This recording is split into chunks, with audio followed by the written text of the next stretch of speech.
Welcome to this new episode of The Disabled Life. The purpose of this podcast is to tell people how I live my life. The name I'm using on the podcast now is The Disabled Guy, because I felt that you needed to hear something as opposed to just my voice there. I'm a disabled male living in Florida with cerebral palsy. I'm here to tell you how I live my life and some of the volunteer work that I do and how I managed to do it with cerebral palsy. Without further ado, let's go into the episode. Well, I'm here tonight. I did not know that tomorrow was or is Veterans Day. So I'm here late at night at almost 10 p.m. Eastern Standard Time to thank the veterans on Veterans Day.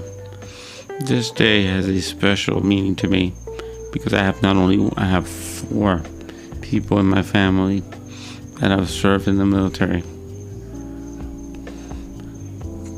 2 uncles, 1 uncle, my father, my brother-in-law, and my baby sister.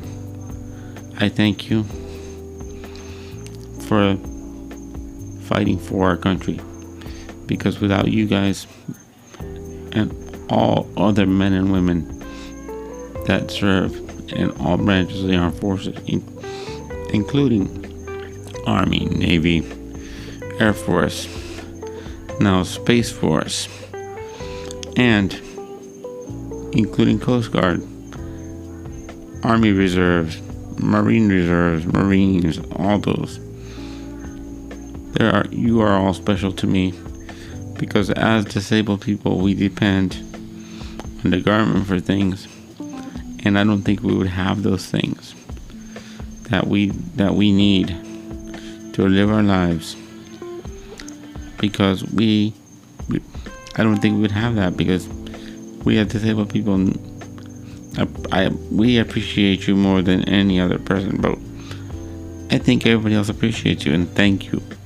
I say thank you for your service.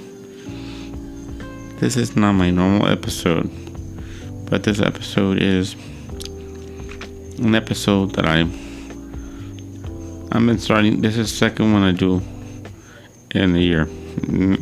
Last year I did one, and this year today I did one too. I did not think that it was Veterans Day, but here I am. Thank you for what you do for us.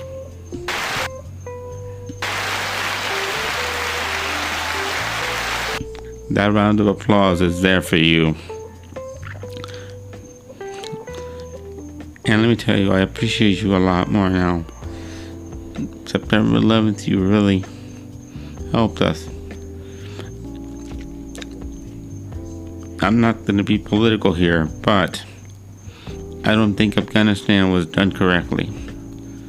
I think it should have been done in a different way. Well, but thank you for your service. And I'll be back next week with another episode of The Disabled Life. This one is a special one because not only because I have family in that that were in the military, and I really appreciate one family member that did 20 years. I know how tough that it was for that person to do 20 years in the armed forces. Well, thank you. And for those of you that have passed away in our service, for our freedom, God bless and Godspeed. So, I have a question for my listeners. How many of you have family or friends that served in the military and came back with PTSD or post-traumatic stress syndrome or any other disability? I appreciate them a lot because none of them thought that they would have that. But they still went and did their best. Once again, I thank you and I appreciate you. With that, thank you for listening.